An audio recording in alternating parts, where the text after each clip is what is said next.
Good Tuesday morning. It is a big day for soccer. Yesterday we had a fantastic day, and of course there was Monday Night Football, and the Denver Broncos fired the coach, and pestilence is coming down. We have no idea what's happening, but we're going to entertain you and say hang out with you today. Of course, with me, Jim Williams is the man, the genius himself, Sean Miller, and our buddy from the Great White North, the man himself, Amadeus. And Sean, good to have you back. I know that you guys couldn't have been happier yesterday because guess what? We're playing soccer again. Yeah, and it was. I mean, it was crazy games. I mean, a lot of goal. Like it, if you sat and waited, for the league to come back, and you're Hmm. just watch the World Cup and the final with the 3-3. I mean, the first game back was 2-2. There was every game was over yesterday. Every single game was an over. 2-2, 3-0. Fulham, 2 red cards. Wolves scored in the 95th minute. You got a late winner in that game, 2-1. Newcastle destroyed Newcastle 3-0. Brighton, Southampton 3-1. Liverpool, talked about them 3-1, and then Arsenal, losing at halftime, and they're for real 3-1. So I mean, you had 7 games, and 4 of them had 4 goals, and 3 of them had 3 goals. So quick math there, 16 and 25 goals in 7 games. I mean, I don't know what else you could ask for. And I was actually watching some of the championship games, and we talked to yesterday about the championship games being a little bit sometimes crazy, but you had a 2-1. Sunderland scored in injury time, 4-1, 2-1, 2-2, 3-1, 2-1. The Luton Town Norwich City. Luton Town scored really late in the 2:45 game on ESPN Plus, down a man. So, I think this old adage where first goal wins. The old school kind of people that don't really like soccer. It's not like that. These games are great. They're great to bet. They're great to watch, and I think it's gonna. The second, I think 2023 is soccer's gonna go crazy here in America and Canada and wherever else you're watching. Obviously, it's really big everywhere else. It was really yesterday. There were a couple of goals that were scored that were just off the charts. I mean, some really lovely stuff. Yeah, I mean, what games were you watching yesterday? This. Yeah, I was out and about, so I didn't get to catch a lot of the games, but I had a pretty good day with the premium picks. Went 4-1, as you said. 7-0 to the overs in these games. A lot of goals. I think the story of the day, though, is Arsenal for sure. It was a lot of speculation how they were going to handle the Jesus injury. And me and you thought they were going to need to go pick somebody up in January, but obviously they still do. But, even if they don't, they still look like a damn good team. They're Jesus down. might have been holding them back, man. Yeah. Yeah, they were down 1-0, and they didn't let that get in their way. They came out, scored 3 goals in a matter of like 20 minutes in the second half, and that's it. The game was over. Well, you can get Arsenal right now at plus 225 to win the Premier League. I think at this point now, like, it's almost worth throwing a couple bucks on it because I still think they're going to have their usual February, March swoon here, but I don't know, maybe they if they get Mudryk in, and they play really well. They were down 1-0, even though they were dominating the game, and like they could have just kind of put their head down, but they didn't. They really went and lit them up in the second half, and they're really good.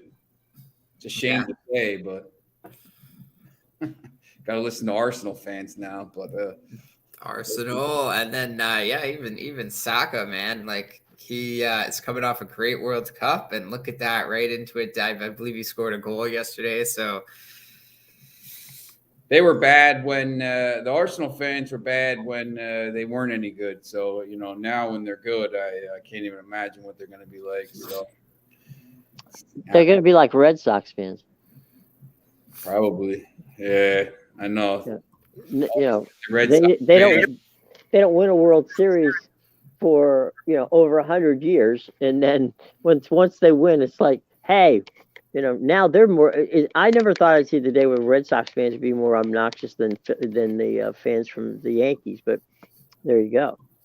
So clearly, Arsenal used to have a lot of money. So what's the deal now, boys? Did they get some more cash, or Look, Kroenke's. I think he spent some money over the years. I mean, they're just like United, kind of scattered. They miss some stuff, but they just put a plan in place. And they didn't kind of panic. Arteta wasn't great for the first couple of years. You could see what he was doing. Obviously, coached under Pep. They put a plan in place, and they let him kind of cook. They let him it took a little while, and they kind of backed him over the course of multiple windows, and it worked. And even if they don't win the league this year, they finish second or third or whatever. I mean, they have one of the youngest. They might have the youngest roster in the league. They're really young. I mean, they're clearly building for the future. And once you get back into that Champions League, you can start spending some money, even more money and stuff, and people will want to come back there. They haven't been in the Champions League in, I don't even know. It's been a long time, 6-7 years. They got to a final in the Europa League. They lost to Chelsea out in Azerbaijan that year, and I think that would have been kind of hastened it. But they're very good. Kroenke will spend money. I mean, you see what he's done. I mean, with these teams, he's backed every team he owns. So I think they're in a good spot. The thing is now, I mean, going forward though, Manchester City's, obviously Manchester City, Newcastle's owned by the Saudis. Manchester United's about to be owned by Dubai. Whoever owns Manchester United, they're going to be, filthy rich again.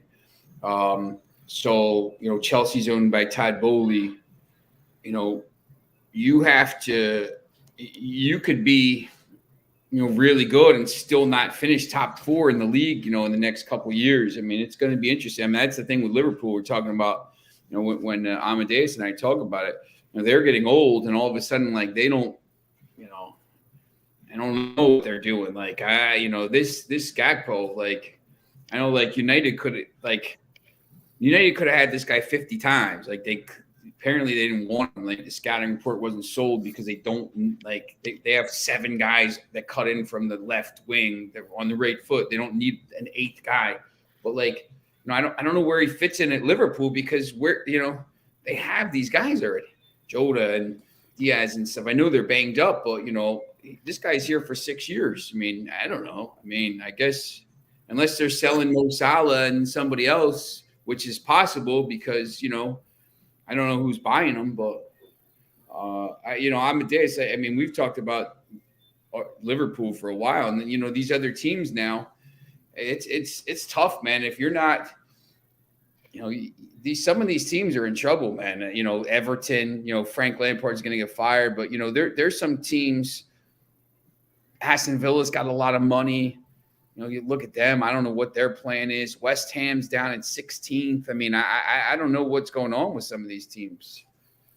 Yeah, it's all about who wants to spend the money, right? And that's part of the reason why I think Arsenal was so bad for so many years. I think it was just a lack of interest almost by the owner. And they kind of had the same problem that your United had, where you were bringing in quality players, but they weren't the right players, and you didn't have the right management there in place. But now you're seeing both teams, put together the plan, you follow the plan, and look how it's turning out. But yeah, Liverpool, we're gonna hit the transfer window, and now they're signing Gakpo. It's obvious Klopp wants to keep Jude Bellingham, so it looks like they're looking in the right direction, trying to pick up these younger players. Bellingham's going to Real Madrid, I think. You think he's going to go? Yeah, because I know Liverpool desperately wants to keep him. I don't think they can afford him. Yeah, so this is what I mean, right? So it's going to be a matter of they're going to have to sell some older players for sure in the January transfer window, and it's all a matter of can they get guys like Bellingham after they sell these players? Like they'll have the money, but can they convince these players to come? I don't know. I like me and you have been on the downfall of Liverpool for a while. We've man, I've been trashing them in almost every single show all year. Yeah, I think they're in So, trouble. They're trying to sell, and you see someone will buy them, someone rich will buy them, but it's just I think maybe people aren't trying to buy Liverpool until Manchester United sold because they're gonna that'll be like It sets a market price. it's like if Mbappe was up for sale for anyone, he had like 5 teams, and then you had Murata, and it's just like nobody's signing Murata until Mbappe says where he's going. It's interesting when you look at this table here. The teams at the top, Arsenal and Newcastle. We'll talk about Newcastle in a second too, because they're like years ahead of schedule. But the teams with the green, you see we'll say the teams with not a lot of red. Tottenham is struggling a little bit. You see the green, and then all of a sudden, Chelsea's down here in 9th. I think they're in trouble. Bowley will turn it around, but you see some of these other teams here. West Ham 4 straight losses, Everton 3 straight losses.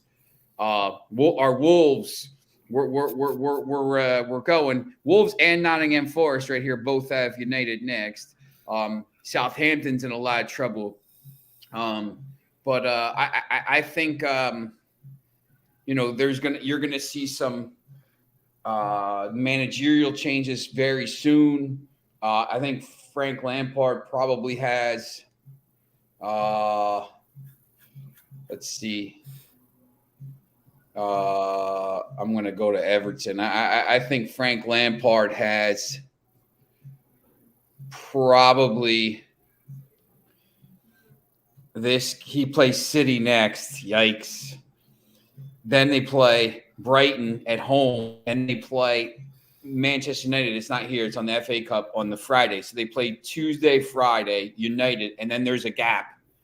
If they get destroyed here, it's tough to make a change in like 3 days with this festive fixtures. If they get destroyed here and they don't get a result here and they go out of the cup, I think he's out. I think he could be out anyway. But they're in trouble again. I think a lot of people didn't think they were going to be in trouble, but I mean, that loss yesterday was just about as bad as you could get.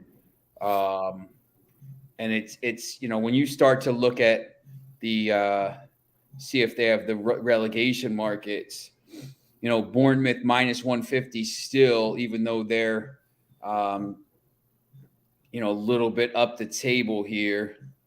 Nottingham Forest is still minus 150. Now all of a sudden, Wolves jumps up a little bit. I think with Lopetegui, Wolves will probably stay safe. And you got Southampton and Everton here at plus 125 and plus 110. I think they're both in a lot of trouble. I don't know, if you like these relegation things. I mean, what do you think? Watching those games yesterday, are they in? You think both those teams are in trouble right now? Well, yeah, definitely Everton, because there's quality players there, but they're not putting it together sort of in the same way how Aston Villa, even after they fired their manager, the players are there. They have like Ollie Watkins scores goals. He's a good guy. Like they have the players. They got Declan Rice, but or no, sorry, that's on West Ham. But like these teams, like they have the players, but you're not putting it together. And this is 2 years in a row now, too. Yeah, like, it all boils down to coaching. This isn't an anomaly now with Everton. They had to struggle. They partied last year when they stayed up in the last day. Second to last game of the season was crazy. They came back from that 2-0 game, 2-0 lead against Istanbul game, and I just think they're in trouble. And they have an owner that spends money. He's a United fan. He spends money, but it's just really weird. They just don't play well. Like they don't play well together. That game yesterday, Lopetegui. Wolves. I'm 100%. Wolves will finish. When you look at this table, Wolves will be here. Like, You were there's loving no them way. yesterday. Oh man, he and Everton's. Did you watch the end of that game? No, I didn't get to catch the end of it. It was a good game. It was at Everton, right? And Yeah. it's 1-1 in extra time or in injury time, and Everton's like knocking the ball around like mid pitch and stuff, and like the fans are like, "What do you do?" Like, let's go. A long ball in like the 90 right around like 93-50 long ball. Wolves gets it, breaks the other way 4v2, and that's how they scored. And the fans are just like, what is going on? Like, it was so crazy. And I'm watching the game. I'm just like, man, Wolves will be safe because this guy wants to play. Like, he's not like it's not a terror ball. And Everton, if they stick with Lamb, I just think they're in trouble. Like, I don't know what's going on there. I mean, you see, they only have 3 wins. I mean, they got a lot of draws, but well, they were supposed to be really good like a few years ago, and they still couldn't even put it together then when they had Richarlison and Calvert-Lewin wasn't injured.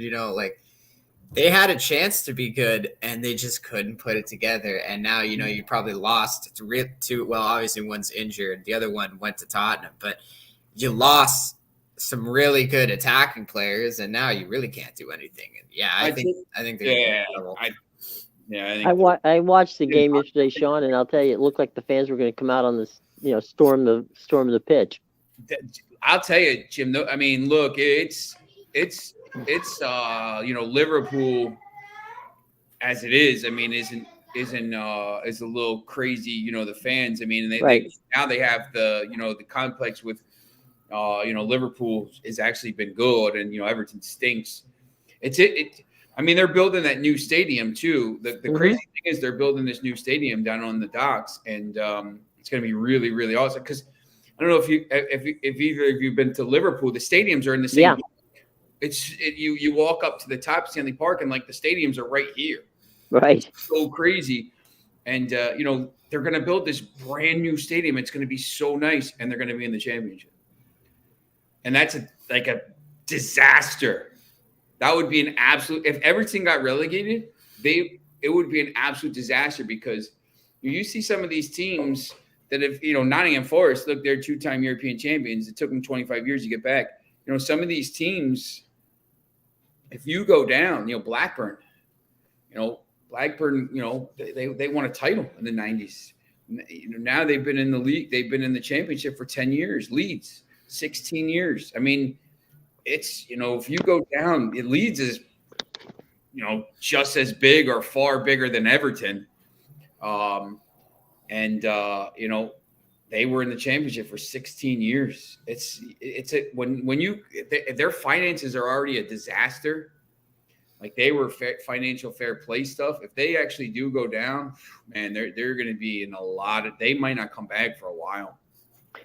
Do you think that that will necessitate a sale since everybody else seems to be listening?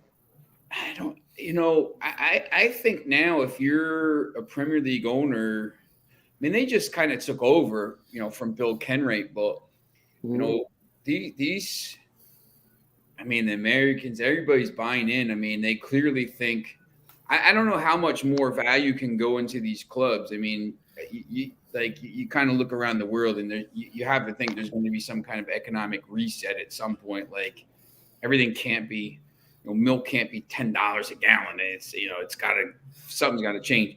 But like, I don't know if there's going to be a higher value than this. Like, that Super League thing, that's when, the Liverpool and Manchester United owners, when that thing failed, that's kind of when they said, we're done, I think.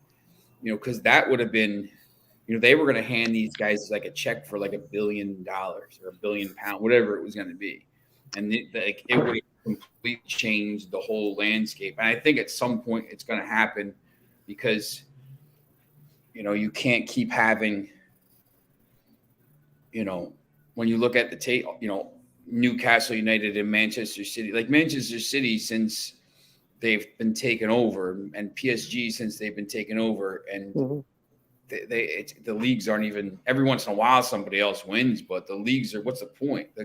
It's not even. But think about the League Cups. When you look at like the League Cup for the last 8 years or something, like Manchester City's won like 6 of the last 8. I mean, what's the point?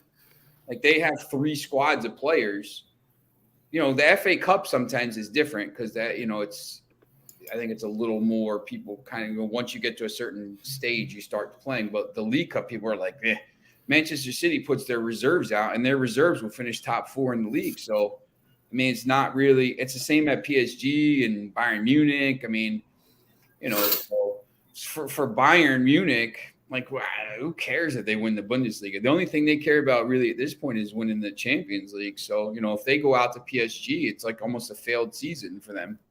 They're going to walk to the Bundesliga title. But, you know, if they go into a Super League, now all of a sudden you're playing Real Madrid and, you know, there's 20 teams. It's Real Madrid, Barcelona, and you play, you know, those 3, you know, you play those teams twice and, you know, and every game is against somebody really good. You know, that, you know, it's better for TV. So I think that'll happen at some point.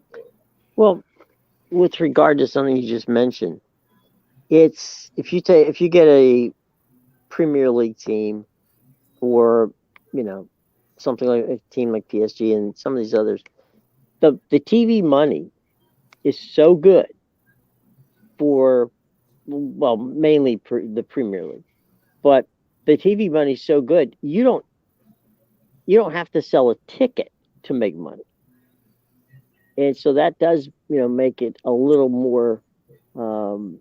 You know, you're either going to, it's like baseball or something here in the United States.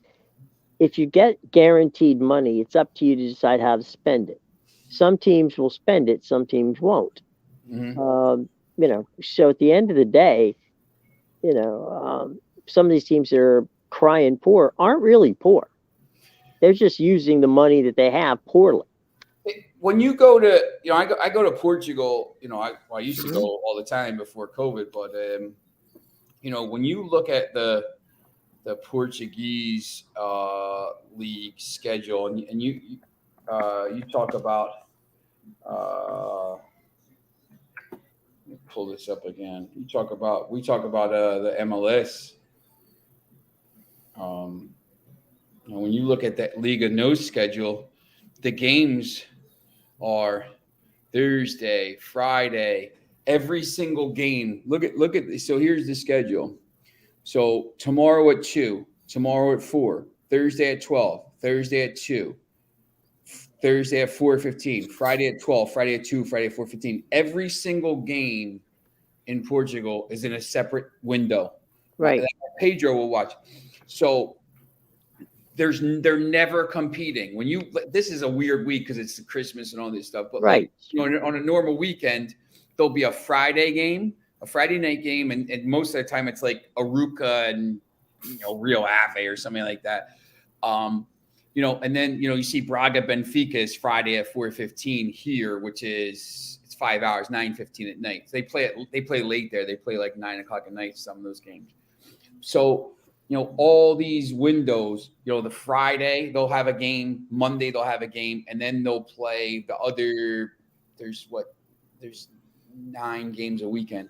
They'll play the other 7 games and all in different windows. So if you every single game is on television, right?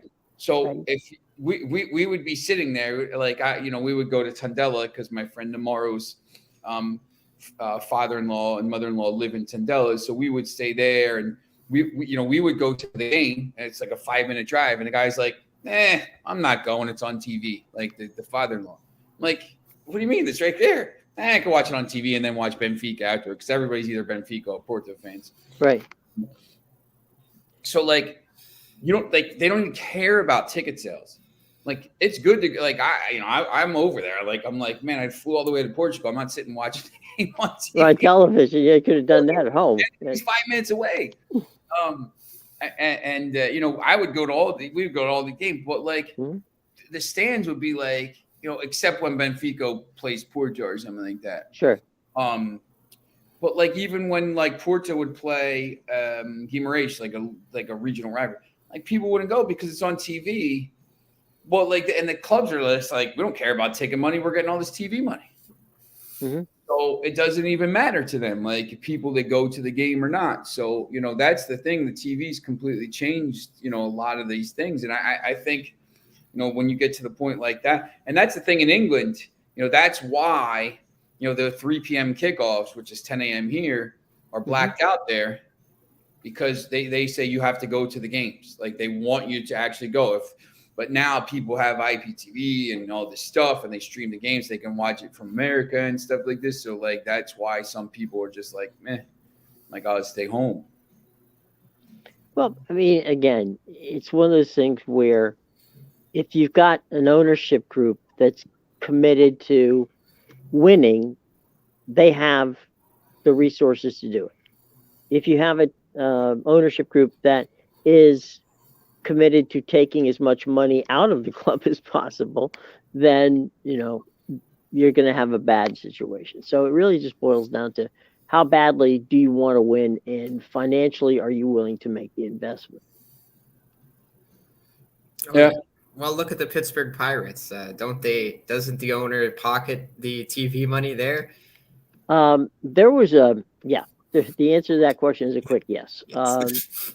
But there was a time, they don't do it this way anymore, but there was a time when the top 4 teams in Major League Baseball would pay an additional amount of money in what they call their luxury taxes, right? And that money would go to the bottom 4 teams. Well, the Tampa Bay Rays put it into scouting and, basically building a Billy Bean group of people, while others, the Pirates, chose to keep the cash.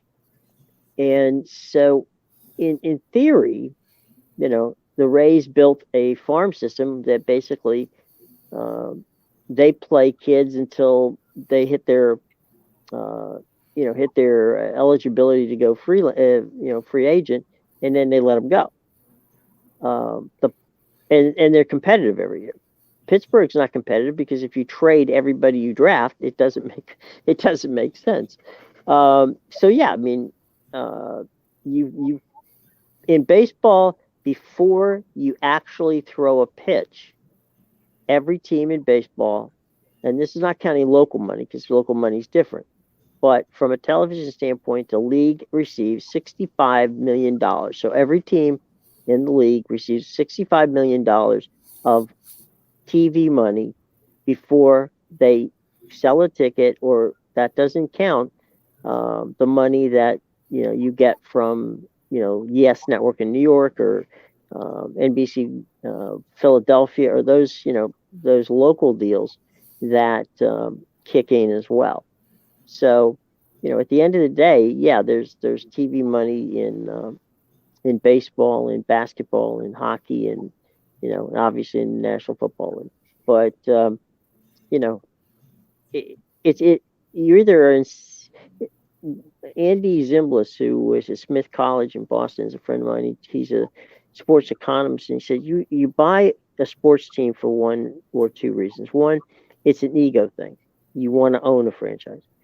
Two, you're a fan and you want that franchise to win. So depends, Sean, you talked about Kroenke, right? Well, Kroenke, won the Stanley Cup this year.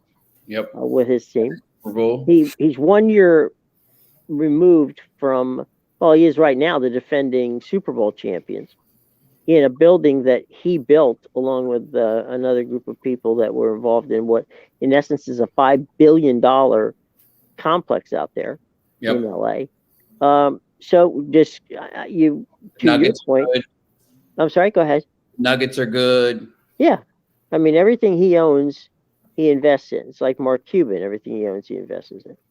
But that doesn't mean that, I mean, look, for every Stan Kroenke, there's 3 Dan Snyders. Yep. Gosh, that's a bad example. All right. He also owns like 1.5 million acres of ranch land in Canada, so he might own right. He might be. Is he bringing a team to us? No, I was gonna say, do you pay him rent, Amadeus? Did you know that your landlord was Stan Kroenke? Yeah, come on. At least, why don't you build a $5 billion complex up here? Give us something to cheer about. No, it's billion, not million. No, yeah, billion. Oh my God, just that place. Yeah, that in England. I mean, that place. I mean, the mall and everything. Yeah, I mean, you know, they're going to have one of the. They have one of the. Do they have the national championship game? They will. They don't have it this year. I don't think. I know Drake's trying to get a WNBA team up here. Like, please, Raptor tickets are way too expensive. I'd rather go see the WNBA team. The Jimmy Kimmel Bowl was there at SoFi. Right, yeah. I thought the final was at SoFi. Is it? Let me see. This year? The finals at SoFi this year. Yep. Oh, it is. Okay. January 9th. Yep. So, I mean, it's just amazing field, and I just want to use it. Well, the thing is too, like, it's LA, man. Like, you know, that's like, so everybody's like, man, why do they always have the Breeders' Cup in like Santa Anita or like Del Mar? Like, because it's. Have you ever been there? Of course. Why wouldn't you not want it there? You could have it in November in New York and be like, you know, it might be warm, it might be freezing, or you know where it's going to be, and you know what the temperature is going to be in Cali in San Diego in November. You know, Gulfstream is the same, you know, obviously in Florida, but like, you know, you have these, you know, the Super Bowl games. You know, remember that one year they had it in Atlanta and it was like ice, and that, you know, they had it. I was there. Yes, I'm fully aware of. They had it in New Jersey the one year, and the Broncos were in it. I was going to go. I'm glad I didn't because they got smoked. But you know, people were like, you know, like, man, I can't believe they're having the Super Bowl in New Jersey, because MetLife is an awesome stadium. Right. You know, for the World Cup final, it's going to be great in July, because you got New York and everything around here. But like, you know, in February, I mean, it sucks. Like, it's cold. Ooh, you know, and on January 9th, man, this SoFi, like, or for the Super Bowl or stuff, man, I mean, it just. When you're out, you know, when you're out at these parties, and because it's Super Bowl and the bowl thing, it's a week of parties and stuff. Right. So, you know, who, you know, you could walk around freezing, you know, or you could, you know, walk around at night and, you know, and it's 60 degrees and you know, you got a little light jacket on or whatever, and, you know, be comfortable. I mean, that's, you know, people are like, why are you in Portugal for a week in December instead of Manchester? Well, you know, let's see. Cold and wet. 37 degrees Fahrenheit and raining, 60 degrees, and there's not a cloud in the sky for a week. Like, you know, that's at night. You know, during the day it's 75. You know, there's no comparison.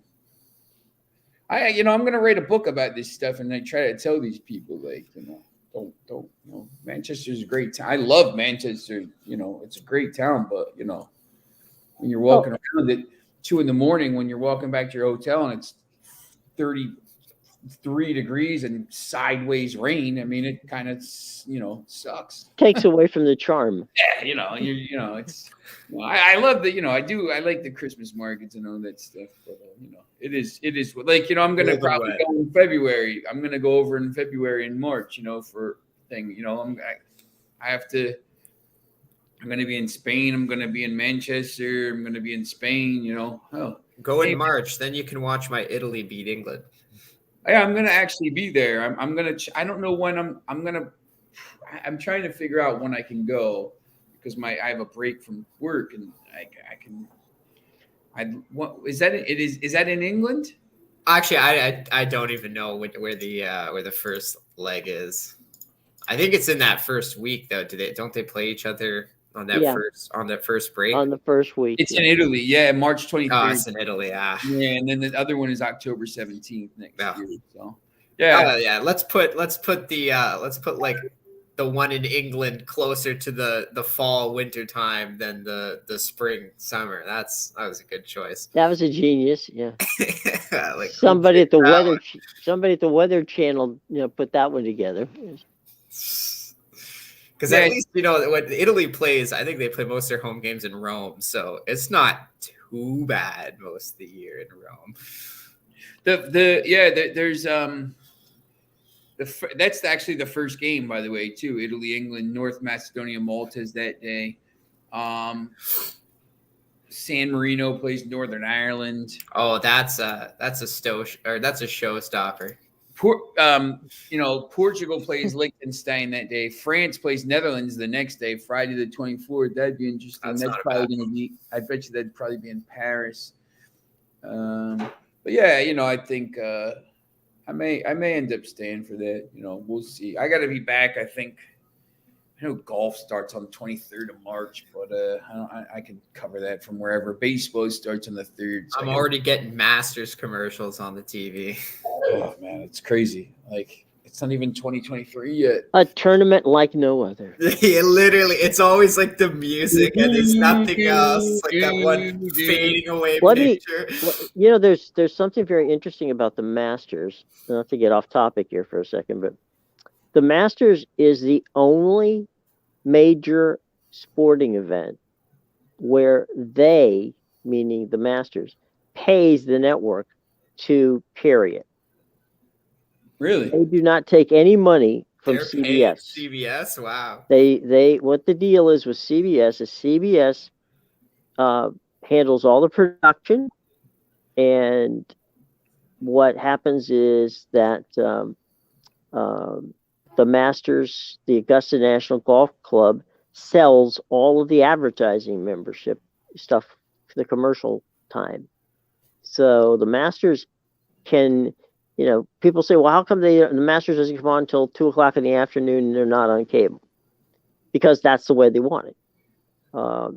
If you recall, a few years ago when Martha Burke was down there trying to say that you don't have any women members, they went 2 years without commercials because they didn't want their sponsors to get, dinged for what their lack of inclusiveness was like.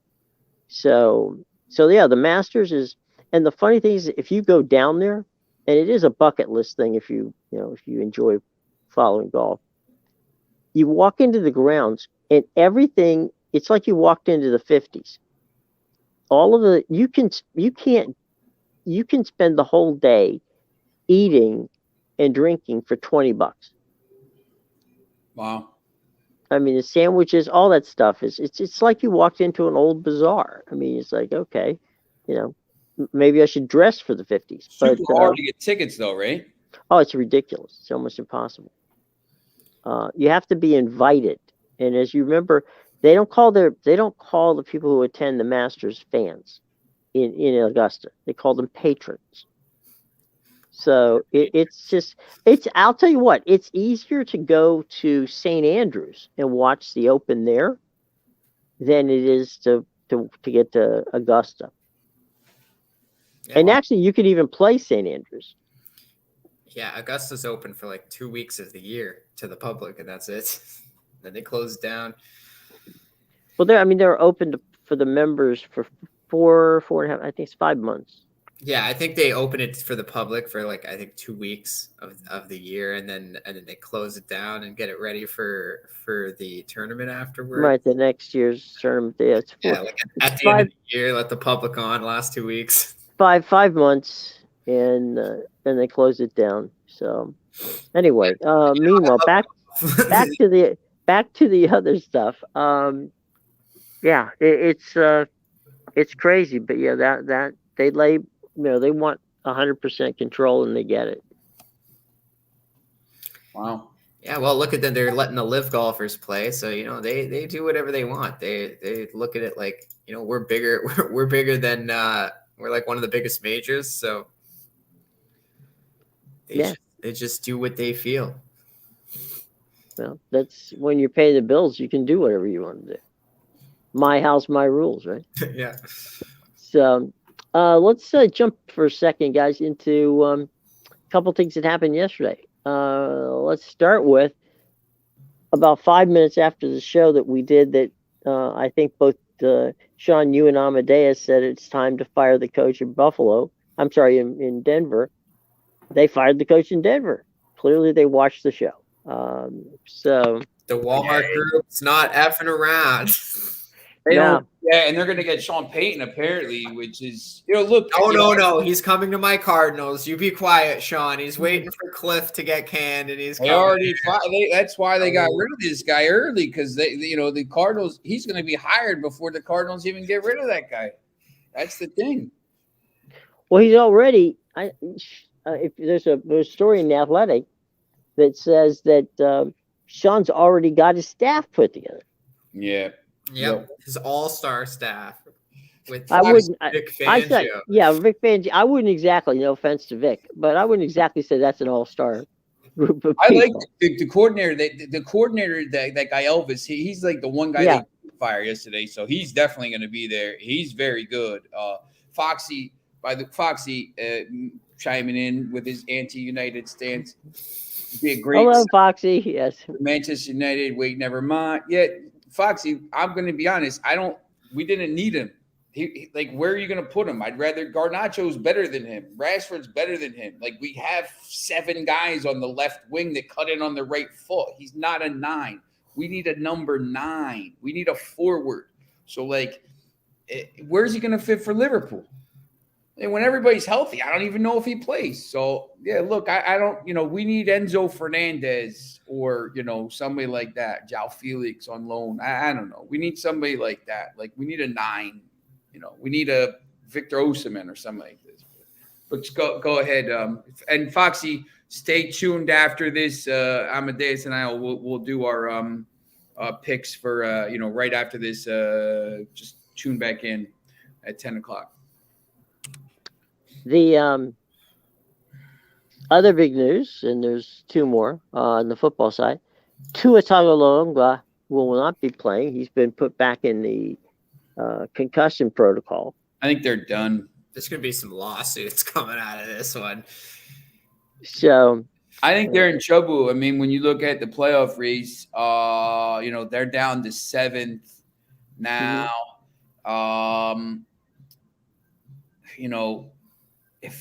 Who do they play? They have New England and the Jets, the right. 2 teams that are directly below them. So New England, I believe now, they lost. So the Miami lost to the Jets the first time. They beat New England. So now New England would probably. New England wins. New England is 8th right now, ahead of the Jets, Titans, and the Steelers on best winning percentage in conference games. And they New England has 2 head-to-head wins over the Jets. So, if New England beats the Dolphins, all of a sudden I think they jump Miami, and then the Jets are still in it obviously as well. They have at Seattle and at Miami. So if the Jets win, they could get in. Chargers have clinched, so really it's just the final spot now. Right. And obviously Jaguars and Titans. So but that's actually for the division. That's not. Yeah, I mean Jacksonville could end up. If Jacksonville wins out, they win the division anyway. If they Houston and then Tennessee, but I guess Tennessee would be 8 and 9, so they would lose. That's if New England beats Miami, they would lose the tiebreaker to New England anyway. So yeah, it's going to be Pittsburgh's still in it. It's Pittsburgh. When they lost 6 out of 7, 4 games in a row, and they were 2 and 6. I think nobody kind of left them for dead, and now they're at Baltimore and at Cleveland, so they have a chance. I don't think they're going to do it, but if 2 is out, you don't want Miami in there anyway because they're not going to do anything. So that's Teddy Bridgewater would be the quarterback if Tua was out. It's going to be interesting because the team that finishes, obviously the team that wins the AFC and gets the first seed is, gets the bye. But the team that finishes second is going to get like the Dolphins, the Patriots, the Jets, somebody like that at home. And, I think, obviously they'd be like probably a double-digit favorite there. And then the team that finishes third is going to get, the the Chargers, Right. or Lamar Jackson and the Ravens, Right. and it's just going to be like, man, that's a tough. Cincinnati really needs to beat Buffalo this week. I mean, Right. that changes the whole playoff scenario. And I think all of a sudden, if Buffalo loses that game and has to play like a Los Angeles or something, that same thing. I mean, I would see their odds go down as well. Well, I mean, that right now Pittsburgh has a 7% chance to make the playoffs. I think it goes up if they win this week. Oh, absolutely. Yeah, 100%. But they got to win. When you have to win two games against decent teams and then have 50 things go your way. I mean, it's happened before. It happened last year. So the other part of the equation is that, as you just said, the Chargers on Monday Night Football last night ended up clinching the division and making the Colts look really bad. And that's another team that's just given up. They gave up last year. So I don't know what's going on there. It's where old quarterbacks go to die. I don't know what is going on over there, but they're having troubles. So the playoff picture in the AFC and the NFC is a bit muddled, and it'll sort itself out, and we'll see. This weekend there's a lot of important games, so we'll see how that plays out. But that's we're gonna find out who exactly deserves it. But right now, San Francisco looks good. The Bengals look good.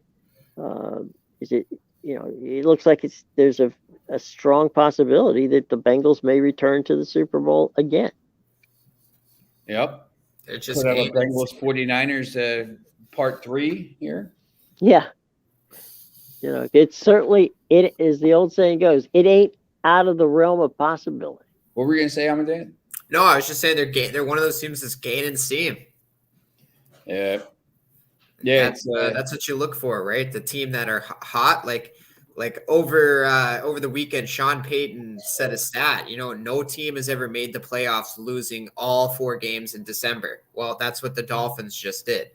So, they're in a spot to make the playoffs, barely, but the way they're going now, you got the concussion issues. It's tough. You got to look for the hot teams. Like the Bengals are heating up now.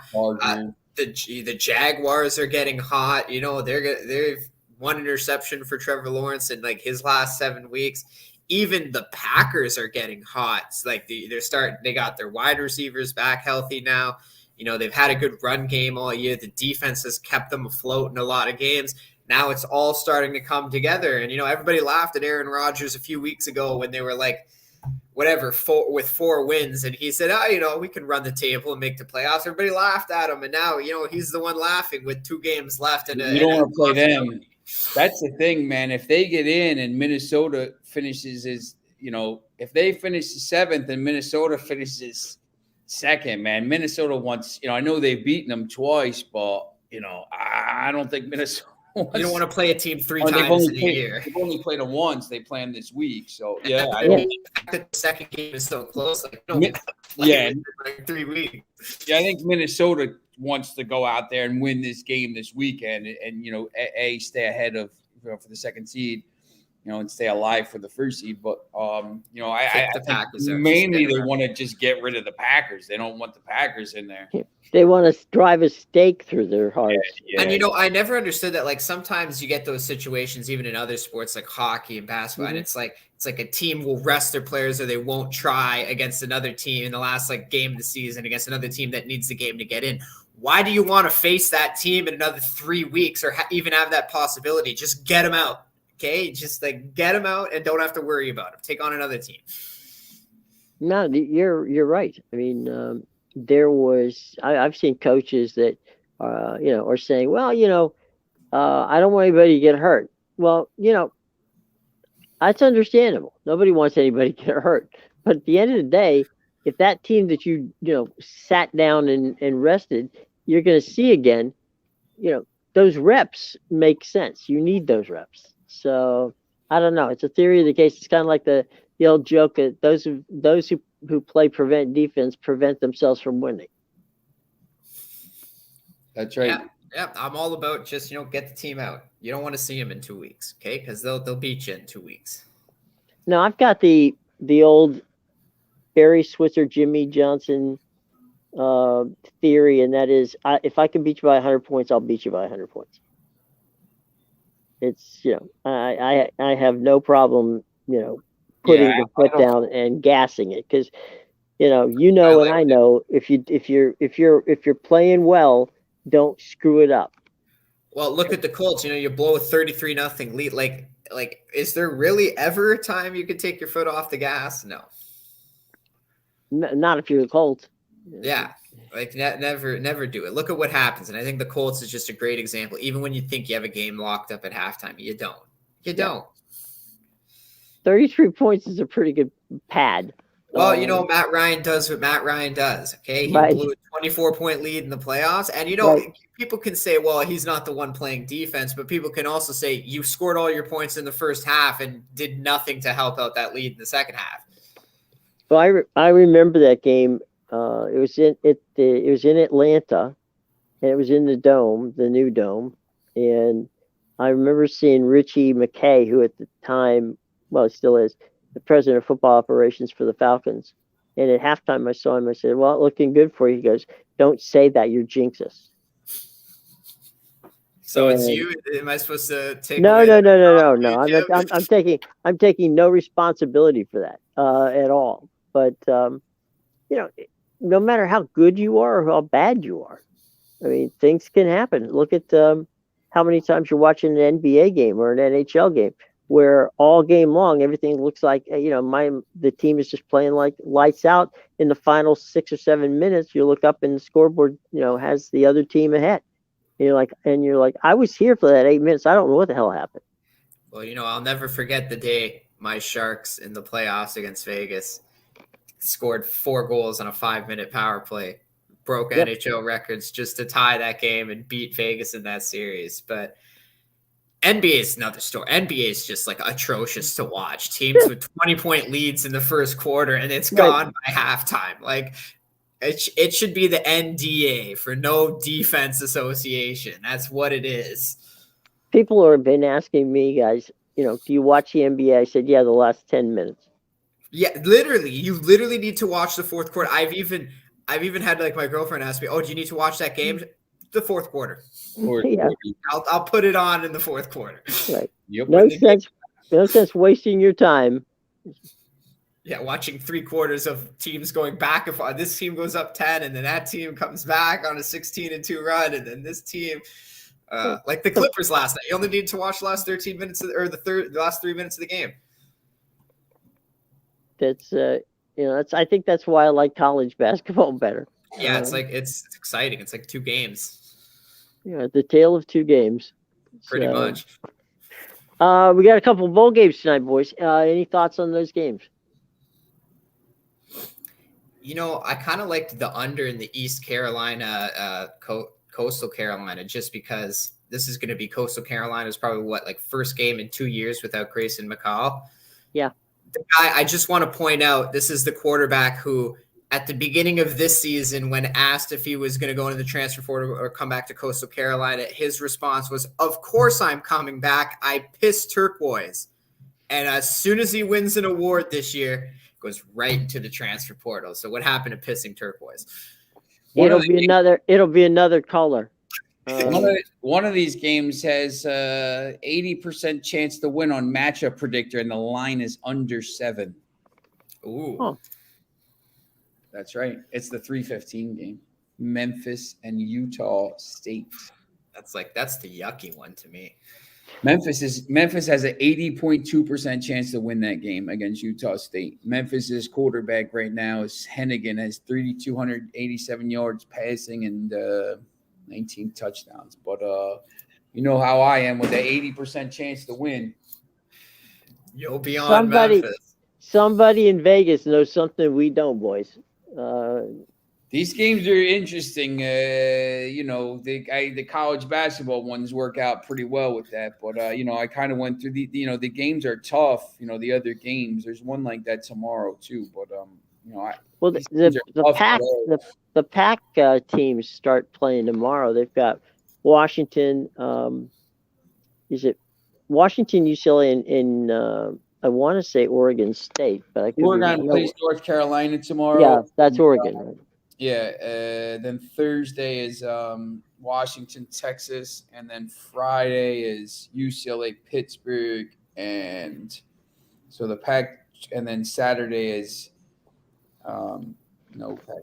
Yeah. Well, that kid Slovis, who started his career at SC, went in the transfer portal, went to Pitt. Now he's going to BYU. I don't understand this whole 3 thing. teams in 3 years. Yeah, it's like what the hell? Transfer portal is absolutely been. You think it's ruining college football? I mean, yeah, basketball, football. I mean, you can't let these kids just do whatever they want. It's crazy. I feel bad for a lot of these coaches because they're dealing with the issue now where it's like they got a bowl game to worry about. Mm-hmm. And not only do they have to, worry about getting their team ready for the bowl game, you also have to worry about keeping your team in the school for that bowl game. And then on top of that, now it's like because the recruiting is starting so early now, it's like I got to focus on, keeping the players I have, getting them ready for this bowl game. But I also got to go out and start looking for new players for next year, or I'm going to be, left empty-handed here. Well, the theory of the portal in the first place was, let's say Sean is the coach at at Clemson, and you go there because you're my guy, all right? And so basically you sign there, and then they fire the coach. And a new guy's coming in. You're like, well, he runs a whole different offense than I run, so I got to get out of here. So that was kind of the theory of the case. But now, with NIL money and with the ability to build a team quickly, you can, if you're Deion Sanders, you pick up the phone and say, hey, we'd love to have you come play, here in Colorado. We can have some fun, and you can rebuild a team. In the transfer portal, and that's really what Lincoln Riley did. He took SC to almost winning the Pac-12 championship, and most of the kids he brought with him, or or they wanted to play for him. Yeah, and that's exactly it, right? Like these players are going to follow the coach. Like people think, oh, Deion's crazy for going to Colorado because there's such a bad program. Like, the players will follow, though. Well, the thing is, Bo Nix was playing at Auburn. Okay, his OC gets fired.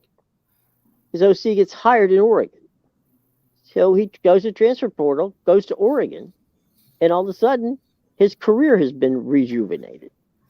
So if you look at most of the Pac-12 quarterbacks, right, played somewhere else before they played at the schools they're playing at right now. Yep. So, you can build a team through the portal. Not necessarily the best way to do it, but you can. And, because recruiting has gotten so crazy that teams are actually now hiring a staff that does nothing but recruit. And then whenever the time comes, if you need a coach to come down there and close, you get the coach to come and close. Otherwise, you're running around recruiting kids. You're recruiting kids who are sophomores now in high school. Yeah. So it's nuts. It is absolutely nuts. But this is a week full of nuts because we got a lot of bowl games. Right. Yeah. Yeah, a lot of good ones this week too. You're starting to get some SEC teams. And thank God. Bigger teams. It's not like middle New Mexico State, Bowling Green. Yep, that's New Mexico State, Bowling Green. Yeah, that Bowling Green from the MAC. We're all fans of the MAC, but I'm not sure either of those schools traveled well to go there. Yeah, no, but good on Jerry Kill, man. It took a program that's been like 0-12, 1-11 for the past 5 years, a lot of years, just Yep. winless football. And he took him. Not only did he win games there, he finished above 500 and with a bowl win. It's phenomenal. That's pretty impressive. It's phenomenal what he did there. Yeah, no question about it. All right, boys. Now you've got some stuff you're going to do because you want people to know what's going on in the wide world of soccer. So do you want to do it right here, or do you want to close shop and come back on another channel? I built a thing already, so we could. Oh, okay. Yeah. So we'll dump out here and you'll go over there. Okay, guys. Well, boys and girls, any final questions? You see anything over there that we haven't talked about that they would like to speak about? I think that's about it. All right. I'm going to drop. These guys are coming back for a new show in just a few minutes. So stay tuned, as the old saying goes. And we'll have some fun tomorrow. All right. Until then, I'm Jim Williams for Sean Miller and Amadeus. It's time to get out of town.